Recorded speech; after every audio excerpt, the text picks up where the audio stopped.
जन्म कुंडली में लग्नेश एकमात्र ऐसा ग्रह होता है जो पूरी की पूरी कुंडली को कमजोर भी कर सकता है तो वही मजबूत भी कर सकता है। ये एक ऐसा ग्रह है जो अगर जन्म कुंडली में बलवान या शुभ स्थिति में बैठा हुआ हो तो निश्चित रूप से आप एक बात कह सकते हैं कि व्यक्ति अपने जीवन काल में वो सब कुछ हासिल कर पाएगा जो जो उसने सोचा है, जो जो उसने ठाना है, वो सभी की सभी वस्तु ऐसा व्यक्ति प्राप्त कर पाएगा। बस शर्त इतनी है कि ये लग्न का स्वामी कुंडली में बलवान होकर के बैठा हुआ हो। और इससे भी ज्यादा इसका प्रभाव इस बात पर पड़ता है कि ये किस त्रिकोण में जाकर के आपका लग्न का स्वामी बैठा है। आज मैं आपको लग्नेश के विभिन्न त्रिकोणों में बैठे होने पर कैसा प्रभाव होता है उसकी जानकारी देने वाला हूं। आप सभी ये तो जानते ही है कि 4 प्रकार के त्रिकोण होते हैं जिसमें धर्म, अर्थ, काम और मोक्ष, ये 4 प्रकार के त्रिकोण होते हैं। और लग्न का स्वामी इनमें से जिस त्रिकोण की राशि में होगा उसी का प्रभाव जीवन में बढ़ाकर देने का कार्य करेगा, आपके जीवन में उससे जुड़ी चाहतों को बढ़ाएगा और फिर वही आपके जीवन की दिशा और दशा निर्धारित करेगा। तो आप आज की वीडियो को ध्यानपूर्वक देखिए, क्योंकि लग्नेश को आप अगर समझ लिए तो आप अपने व्यक्तित्व को, अपने आप को समझ लेंगे। आपको क्या करना है, क्या करने के लिए आप आए हैं, इन सब बातों को समझने में और अपने जीवन में अपनाने में आपको बहुत सहायता रहेगी। तो आप आज की वीडियो को ध्यानपूर्वक देखें। अंत में राशियों से जुड़ा प्रभाव भी बताऊंगा, तो आप अगर जुड़े रहेंगे तो संपूर्ण जानकारी प्राप्त कर पाएंगे।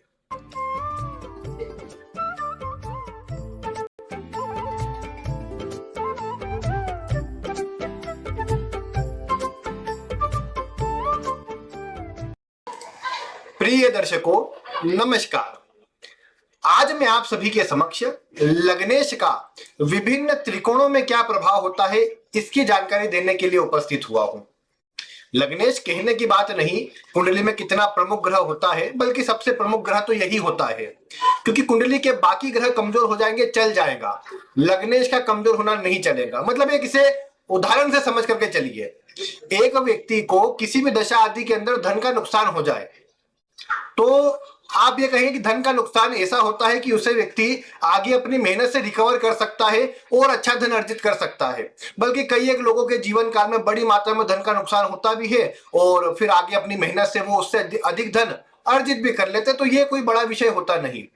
किसी व्यक्ति के जीवन में अन्य कोई परेशानी आ जाए, मतलब जैसे आजकल के समय पर आम बात हो गई कि विवाह टूट जाते हैं, विच्छेद हो जाते हैं।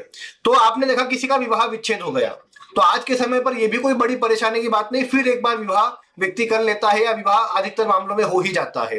तो यह भी एक ऐसी कोई क्षति नहीं है जिसे भरपाई नहीं की जा सके। अगर आपको मैं ये कहूं कि आपके स्वास्थ्य में कोई गंभीर कोई आपको रोग हो जाए, आपका एक्सीडेंट हो जाए या आपको कुछ ऐसी बीमारी लग जाए जो मतलब ठीक ना हो या फिर ठीक हो भी जाए, तो भी आप ये तो रहेगा कि आपको किसी प्रकार का भी रोग लगा। मतलब मान लीजिए किसी व्यक्ति का सामान्य सा ही एक्सीडेंट हुआ लेकिन उसके पैर में चोट लग गई, कुछ फ्रैक्चर आ गए, जो इलाज से कुछ महीनों में ठीक भी हो गया, लेकिन एक बात तो रहेगी कि उसका असर व्यक्ति को आजीवन देखने को मिलेगा। यानी कहने की बात इतनी है कि लग्नेश पर आया हुआ प्रभाव व्यक्ति को पूरे जीवन भर प्रभाव देता है और लग्नेश की स्थिति आपके जीवन पर पूरी तरह प्रभाव रखती है। इसीलिए अगर लग्न का स्वामी आपने साध लिया, उसे समझ लिया, तो आपके जीवन में फिर ऐसा कुछ नहीं जो आप प्राप्त नहीं कर सकते या फिर आप उसके अनुसार अपने जीवन को सही दिशा में ले जा नहीं सकते। तो आप सबसे पहले ये देखिए कि आपकी कुंडली में लग्नेश कौन सा ग्रह बनता है। अब जिन दर्शकों को ये भी नहीं पता कि लग्नेश किसे कहते हैं, उन्हें समझा देता हूं कि देखिए ये इस तरह की कुंडली होती है, इसमें 12 भाव होते हैं। जो प्रथम भाव होता है, जहां आप इसमें देख भी पा रहे हैं, जहां प्रथम भाव लिखा हुआ है, इस प्रथम भाव में वहीं पर इसे लग्न भी लिखा हुआ देख पा रहे हैं आप, तो प्रथम भाव को ही लग्न कहा जाता है। अब इसमें यह मत सोचिएगा कि मैं तो लग्न कुंडली की बात कर रहा हूं कि नवमांश या फिर चंद्र कुंडली वगैरह की बात कर रहा हूं। लग्न कुंडली की ही बात है। जो आपकी D1 चार्ट होता है, एसेंडेंट कुंडली होती है, उसी में आपको देखना है लग्न कुंडली में। तो लग्न का स्वामी आप वहां देखिए कौन सा नंबर लिखा है। आपके प्रथम भाव में 1 से 12 तक का कोई ना कोई नंबर लिखा होगा, उससे ही एक ग्रह निकल के आ जाएगा राशि के अनुसार, जो आप सभी जानते ही है। मैं उसे रिपीट नहीं करूंगा, वीडियो को लंबा नहीं करूंगा। तो आप अपना लग्नेश निकाल लीजिए। अब ये देखिए कि वो कुंडली में कहां बैठा हुआ है। कुंडली में ये जो प्रथम भाव आप देख पा रहे हैं, प्रथम भाव, पंचम भाव और नवम भाव, ये जो तीन भाव होते हैं इन्हें धर्म त्रिकोण के भाव कहा जाता है। दूसरे नंबर पर जो दूसरा भाव, द्वितीय भाव, षष्ठम भाव और दशम भाव, ये जो तीन नाम दिख पा रहे हैं जहां पर, उसे अर्थ त्रिकोण का भाव कहा जाता है, इन तीनों को ही। फिर आता है काम त्रिकोण, जो तृतीय भाव, सप्तम भाव और एकादश भाव आप देख पा रहे हैं, ये काम त्रिकोण के तीन भाव होते हैं। और सबसे आखिर चौथा जो होता है, ये मोक्ष त्रिकोण के भाव होते हैं, चतुर्थ भाव, अष्टम भाव और द्वादश भाव। ये जो तीन होते हैं ये आपके मोक्ष त्रिकोण के भाव होते हैं।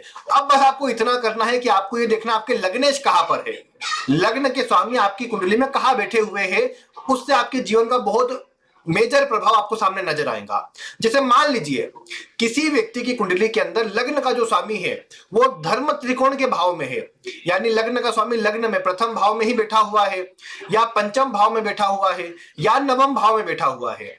इन तीनों स्थिति में व्यक्ति के ऊपर धर्म त्रिकोण का प्रभाव ज्यादा रहेगा। क्या प्रभाव होगा इसका?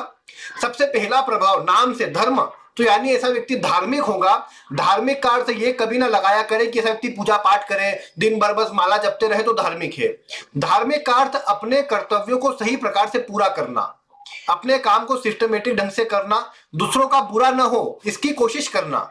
देखिए, मैं ये नहीं बोलता हर व्यक्ति मतलब दूसरों का बुरा चाहता है, लेकिन कई बार जाने अनजाने में गलतियां सभी से होती है और उससे दूसरों के लिए बुरा भी हो जाता है। लेकिन जिनका लग्नेश प्रथम में, पंचम में या दशम नवम में होता है, ऐसे व्यक्ति अपने से किसी का बुरा नहीं चाहते, दूसरों के लिए अच्छा करना चाहते हैं, अच्छा करते हैं, जो भी आएगा उसको सही सलाह देना, सही गाइड करना, ऐसे लोगों का स्वभाव होता है।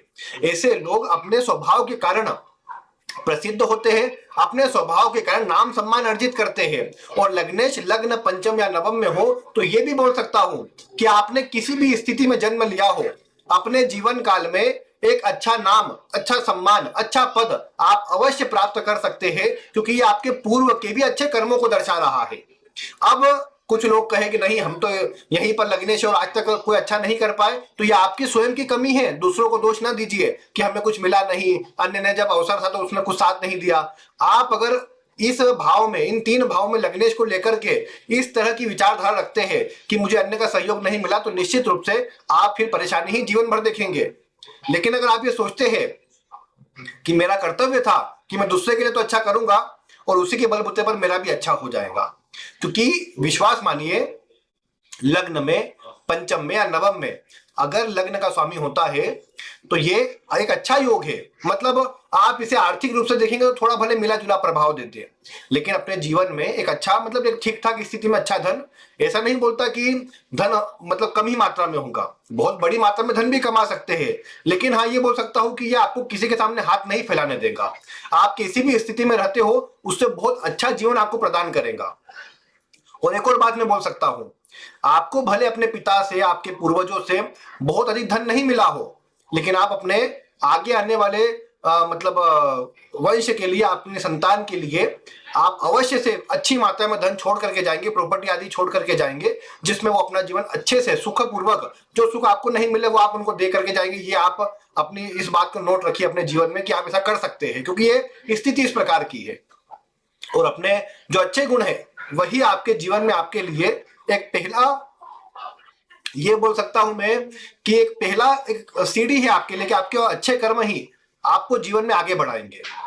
आपको भी यही कोशिश करना चाहिए कि अपने अच्छे कर्म जारी रखना चाहिए, वही आपके जीवन में आपको आगे बढ़ाएंगे। इसके बाद जो दूसरी बात है, मतलब अगर अर्थ त्रिकोण की बात करें तो लग्न का स्वामी यदि कुंडली के द्वितीय भाव में, षष्ठम भाव में या दशम भाव में हो तो ये देखने को मिलेगा कि ये अर्थ त्रिकोण के भाव है। ऐसे व्यक्ति की जो आप देखेंगे मुख्य चाहत होती है वो होती है मुख्य रूप से धन अर्जित करना। जितनी अधिक मात्रा में हो सके धन, सुख सुविधा, लग्जरी, ये सब अर्जित करने पर ऐसे व्यक्ति का ध्यान होता है। ऐसा व्यक्ति जीवन काल के अंदर ये कोशिश करता है कि जो भी सुख सुविधा है, जो भी लग्जरी है, अच्छी मात्रा में अर्जित करे। और ऐसे व्यक्ति के लिए यह बोला जा सकता है कि निम्न से निम्न स्थिति में भी जन्म लिया हो तो भी ऐसा व्यक्ति अपने जीवन काल में एक अच्छा मुकाम, एक अच्छी ऊंचाई और एक अच्छा धन आदि से एक अच्छा स्टेटस अपने समाज में बना पाएगा। ऐसे लोग धन के रूप में बहुत से लोगों की सहायता भी करते हैं। जैसे लग्न का स्वामी द्वितीय में हो तो अच्छी मात्रा में धन कमाना, धन अर्जित करना, घर परिवार के लोगों की सहायता करना और जिसे भी आवश्यकता पड़े धन से सहायता करना, वाणी से अपने सहायता करना, मतलब सलाह देकर के सहायता करना, ऐसे लोग अच्छे से काम करते हैं। छठे में होता है तो भी ये दर्शाता है कि ऐसा व्यक्ति रिस्क लेने से डरेगा नहीं। चैलेंजेस रहेंगे ऐसे व्यक्ति के जीवन में, लेकिन वैसा व्यक्ति अच्छे काम करेगा, ऐसा व्यक्ति लोगों की सहायता करेगा। और छठे भाव में लग्नेश के होने से यह कहा जा सकता है कि ऐसा व्यक्ति मतलब अपनी मेहनत से सब कुछ हासिल करेगा, बैठे बिठाए तो कुछ नहीं मिलेगा, सब कुछ जीरो से हासिल करेगा। दशम में हो तो भी यही बात देखने को मिलती है, ऐसा व्यक्ति कर्मठ होता है, लापरवाही आदि तो बहुत कम करता है। ये देखा गया कि अपनी मेहनत से अपने जीवन में कुछ बड़ा अच्छा हासिल करना चाहता है। समाज में बड़ी प्रतिष्ठा, बड़ा नाम ऐसे व्यक्ति की चाहत होती है। तो ये लग्नेश का जब दशम भाव में प्रभाव होता है तो ये असर देखने को मिलता है, जो कि निश्चित रूप से बढ़िया होता है। मतलब लग्न का स्वामी दूसरे में है, छठे में है या 10वें में है, तो ऐसा व्यक्ति अपने जीवन काल में जितने भी धन के रिसोर्स एक से अधिक मात्रा में बना लेगा। मतलब जितना भी धन है, सुख सुविधा है, लग्जरी है, प्रॉपर्टी है, वाहन आदि, इन सभी के सुखों को अधिक से अधिक अर्जित करना चाहेगा और इन्हीं से अपना जीवन सुखपूर्वक जीना चाहेगा। यह व्यक्ति का स्वभाव अधिक बन जाता है। राशि के प्रभाव से थोड़ी बातें बदलेंगी जो आगे बताता हूं, लेकिन मुख्य बातें ये देखने को मिलेंगी आपको। फिर इसके बाद आप ये देख पाएंगे कि लग्न का स्वामी अगर काम त्रिकोण में हो, यानी तीसरे में, 7वें में, 11वें में हो, तो ऐसा व्यक्ति तीसरे में होने पर तो अधिक मेहनत करना पड़ती है और ज्यादा मतलब संघर्ष का एक प्रकार से ज्यादा प्रभाव देखने को मिलता है। लेकिन ऐसा व्यक्ति मेहनती होता है। हाँ, कई बार स्वभाव आता है कि दूसरों की सुनता नहीं, अपने अनुसार काम करता है। ऐसे व्यक्ति को पूर्वाभास कई बार बहुत हो जाते हैं कि आगे क्या होने वाला, उसके हिसाब से व्यक्ति अच्छा काम कर लेता है। तो लग्नेश का तीसरे भाव में होना भी एक प्रकार से सकारात्मक असर देता है। दूसरी बात देखी गई कि व्यक्ति मेहनती होता है, सब कुछ काम जल्दी जल्दी पूरा करना चाहता है, अपने जीवन में जल्दी जल्दी सब हासिल करना चाहता है। काम त्रिकोण का भाव होने से व्यक्ति मतलब काम का अर्थ ऐसा ही नहीं कि व्यक्ति मतलब गलत मार्ग पर ही जाएगा, लेकिन इसका एक मतलब यह है कि व्यक्ति अपने जीवन काल में सुख सुविधा, लग्जरी, ये सब अर्जित करेगा। जो भी मतलब मैं कहूं कि सुख संसाधन से जुड़ी जितनी भी चीजें उन पर ऐसा व्यक्ति का ध्यान अधिक रहेगा। ठीक है, तीसरा, 7वां, 11वां जो भाव है काम त्रिकोण में लिया जाता है, इसलिए ऐसे व्यक्ति के अंदर विपरीत लिंग के प्रति आकर्षण अधिक देखने को मिलेगा। लड़का लड़की दोनों के लिए बात लागू की जा सकती है, क्योंकि लग्न का स्वामी 7वें में भी हो तो मैं हमेशा बोलता हूं कि तो आपका व्यक्तित्व जो है वो तो आपके विवाह वाले भाव में है। तो ऐसे व्यक्ति का जो व्यक्तित्व है विवाह के बाद उभर के सामने आता है। ऐसा व्यक्ति विवाह के बाद ही तरक्की हासिल कर पाता है। ऐसे व्यक्ति को भी चाहिए विवाह आदि से जुड़ा रहे, या मतलब विवाह आदि के जो काम होते हैं, किसी का कोई फंक्शन है विवाह का, भले मतलब अन्य नहीं जाते हो लेकिन कम से कम खुद को वहां पर जाना चाहिए। जितने भी विवाह आदि से जुड़े फंक्शन ऐसा व्यक्ति अटेंड करता है उसका प्रभाव भी अच्छा मिलता है। सप्तम में है क्योंकि व्यक्ति के व्यक्तित्व में वो चीजें है उसको बढ़ाने वाला काम करते हैं ये, तो ये भी अच्छा होता है। और व्यक्ति विवाह के बाद तो स्वयं अपने आप को आगे बढ़ता हुआ, जीवन साथी के सपोर्ट से तरक्की प्राप्त करता हुआ दिखता है अपने आप को। इसके अलावा अगर लग्न का स्वामी कुंडली के 11वें भाव में हो, लाभ भाव में हो, तो भी कहने की बात नहीं, ये भी जीवन काल में मल्टीपल सोर्स ऑफ इनकम बनाने के, अच्छा धन अर्जित करने के, अपनी सारी इच्छाओं को पूरा करने के अच्छे योग बनाता है। और व्यक्ति अपने जीवन काल में, हाँ, स्वास्थ्य का ध्यान रखना पड़ता है। ऐसे में व्यक्ति लापरवाही अगर स्वास्थ्य के प्रति करे तो खराबी बन जाती है, लेकिन अगर व्यक्ति सोच विचार कर धैर्यपूर्वक काम करे तो बढ़िया असर मिलता है। बल्कि ये देखा गया कि लग्नेश का लाभ भाव में होना सभी इच्छाओं को पूरा कर देता है। तो काम त्रिकोण में लग्नेश का होना व्यक्ति की सभी कामनाओं को, इच्छाओं को पूरा करता है, ये देखा गया। मेहनत कई बार करवाता है लेकिन प्रभाव अच्छा देता है। फिर सबसे आखिर में मोक्ष त्रिकोण, लग्नेश का चौथे यानी चतुर्थ भाव, अष्टम भाव या द्वादश भाव, चौथे, 8वें, 12वें, इन भावों में बैठना। आप ये सोचेंगे नहीं व्यक्ति तो बस अब मतलब मोक्ष प्राप्त करने के लिए मोक्ष मिलेगा, आप गलत सोच रहे हैं ये बात को। आप ये बात देखेंगे कि मोक्ष त्रिकोण में होने के कारण व्यक्ति के जीवन में व्यक्ति अपने दम पर सुख सुविधा सब अर्जित करेगा, लेकिन ऐसे व्यक्ति के जीवन काल में संघर्ष अपने चरम पर होगा। अगर लग्न का स्वामी चौथे में हो, आप कहेंगे चौथे में तो लग्नेश सुख सुविधा देने वाला बनता है, बिल्कुल बनता है, लेकिन जिनकी कुंडली में उनसे पूछिए वो स्थिर रह नहीं पाते। अधिकतर मामलों में मतलब 100 में से 95 बार देखा गया कि जन्म स्थान से दूर चले जाते हैं, या कई बार जहां घर परिवार रहता है वहां से दूर जाकर के अधिक दूर जाते हैं, वहां सफल होते हैं। तो एक प्रभाव तो यही हो गया, जबकि लग्न चतुर्थ में है तो चतुर्थ से जुड़ना चाहिए, लेकिन वो अलग करता आपको बाहर ले जाता है, क्योंकि मोक्ष त्रिकोण का भाव है ये। और मोक्ष त्रिकोण के भाव में मोक्ष का अर्थ ये नहीं कि आप मतलब केवल बस इस जीवन मरण के चक्र से पूर्ण हो जाए और ये आपका मोक्ष हो गया, वो वाली स्थिति नहीं है ये आपको जीवन काल में पहले तो सुख सुविधा के प्रति बहुत अधिक आगे बढ़ाती है, भागदौड़ करवाती है, और उम्र बढ़ने के साथ में एक ऐसा वैराग्य उत्पन्न करती है कि आपको किसी भी चीज में कोई विशेष रुचि रहती ही नहीं, फिर लग्न चतुर्थ में हो, अष्टम में हो या द्वादश में। बल्कि चतुर्थ में तो फिर भी मैं कहूंगा कि अन्य के मुकाबले कम संघर्ष वाला प्रभाव बनता है, क्योंकि सुख सुविधा वहां पर मिलती रहती है। अष्टम में आने पर कई बार आयु वगैरह भले बढ़ जाए, लेकिन संघर्ष बहुत अधिक बढ़ जाता है ऐसे में, क्योंकि संघर्ष यहाँ पर बिल्कुल कम नहीं हो पाता, व्यक्ति के जीवन में मेहनत लगातार करनी पड़ती है, ट्रांसफॉर्मेशन, बड़े बड़े परिवर्तन जीवन काल में अपनाने पड़ते हैं। हाँ, विदेश से जुड़ने के लिए अच्छा होता है ये, क्योंकि जैसा मैंने कहा चौथे आठवें 12वें में कहीं भी लग्नेश होगा जन्म स्थान से दूर ले जाएगा, और अष्टम में होने पर तो विदेश जाना, विदेश में बसना वो सबसे बढ़िया रहता है ऐसे व्यक्ति के लिए। बाकी फिर भी अष्टम में होने पर मेहनत से प्रभाव मिलता है, और सफलता तो धीरे धीरे ही मिलती है, लेकिन उम्र बढ़ने के साथ में वैराग्य वाले प्रभाव में ये भी वृद्धि करता है। और द्वादश भाव में होने पर तो ऐसा व्यक्ति अपने आप का शत्रु स्वयं होता है, क्योंकि लग्न से 12वां है तो स्वयं की हानि स्वयं करता है। किस प्रकार? नेगेटिव सोच करके अपने आप को कम आंकता है ऐसा व्यक्ति, हमेशा नेगेटिव सोचना, अपने आप पर मतलब डाउट करना कि नहीं मैं तो नहीं कर सकता, मैं तो केवल मुझे तो परेशानी ही मिलेंगी, मतलब मैं तो परेशान होने के लिए आया हूँ, सारे संघर्ष मेरे ही जीवन में है। अपने आप को जितना कमजोर कर सकता है करने का प्रयास करता है, और वही व्यक्ति को पीछे कर देता है। लग्न का स्वामी 12वें भाव में हो तो विदेश से जुड़ना ये भी अच्छा है, लेकिन नेगेटिव विचारों से, क्योंकि ये 12वें भाव का लग्नेश आत्महत्या जैसे विचार व्यक्ति को देता है। कई बार व्यक्ति की गलती ये भी होती है ना कि लग्नेश 12वें में है तो लग्नेश जहां जाएगा उसी वृद्धि करेगा। अब ऐसा व्यक्ति खर्च बड़ी मात्रा में करता है, विचार नहीं करता, मतलब स्वभाव होगा बचाने का, लेकिन एकाएक बड़ी मात्रा में ऐसा खर्च किया कि वो फिर धन को लेकर के चिंता बनने लग गई, अन्य से सुनना ही पड़ गया फिर, और फिर अपने आप नेगेटिव हो गया। तो इसी बातें ऐसे व्यक्ति के साथ होती है, सोच विचार कर थोड़ा उतना काम नहीं करता, वही परेशानी बनती है। हाँ, धार्मिकता के लिए, संन्यास के लिए, मोक्ष के लिए, इस तरह की जो चीजें होती है जो आपको धार्मिक चीजों से जोड़ती है, भौतिकता से दूर करती है, बहुत बड़ा प्रभाव है ये। लेकिन एक भौतिक जीवन में रहता हुआ व्यक्ति लग्नेश के 12वें भाव का प्रभाव ये देखता है कि मेहनत बढ़ जाती है, और जो प्रभाव चाहिए होता है वो भी नहीं मिलता। चौथे आठवें 12वें में ये बोल सकता हूं मैं कि आपको अन्य का सहयोग नहीं मिलेगा, इसलिए अन्य के भरोसे ना रहे, अपने दम पर कार्य करें। देखिए, दोनों ही स्थिति, अभी मैंने आपको शुरू में बताया कि 1 5 9 धर्म त्रिकोण के अंदर व्यक्ति को अपने दम पर आगे बढ़ना चाहिए, और अभी मैंने आपको आखिरी में बताया मोक्ष त्रिकोण में कि 4 8 12 में तो अपने दम पर बढ़ना है, क्योंकि ये दोनों ही अवस्था के अंदर आप देखेंगे कि आपको अन्य से धोखा मिलेगा, जिस तरह का सपोर्ट आप चाहते हैं वो कई बार नहीं मिलता, और उसी कारण से आप परेशान रहते हैं, उसी कारण से आपके अंदर धार्मिकता या वैराग्य बढ़ते जाता है। चौथे आठवें 12वें में होने पर भी एक वैराग्य जैसी स्थिति बढ़ती है, 1 5 9 में होने पर भी आपके अंदर वैराग्य वाला प्रभाव बढ़ता है। तो ये चीजें क्या करती है, आपको सभी चीजों से मतलब विरक्त करते जाती है धीरे धीरे, और उसी कारण से आप ये देख पाते हैं कि फिर आपकी कोई उतनी रुचि रहती नहीं, किसी भी चीज में आपका उतना मन नहीं लगता फिर, और यही यहाँ पर ये देखा गया है कि आपको थोड़ा कमजोर करता है।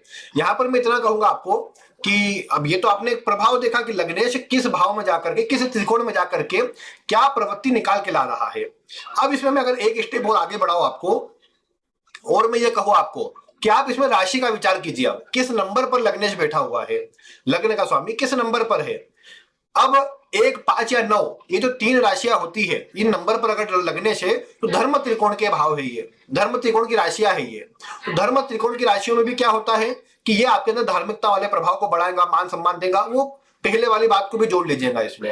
फिर 2 6 10 ये जो राशियां होती है ये अर्थ त्रिकोण की राशियां है, तो ये लग्नेश इन राशियों में होकर के आपको 0 से चालू करवाता है जीवन में। आप घर परिवार से अलग काम करते हैं, अलग काम चुनते हैं, और अपने दम पर मेहनत करके आप हासिल करते हैं। 3 7 11 में काम त्रिकोण के है, मेहनत कर रहती है, लेकिन आप अपने सुखों को, अपनी लग्जरी को आप सुख भोग कर पाते हैं, अपनी लग्जरी आप प्राप्त कर पाते हैं। 4 8 12 में वही मोक्ष वाला प्रभाव, मेहनत, अन्य का सहयोग में कमी, अन्य से धोखा मिलना, उस तरह की बातें बढ़ती नजर आएंगी।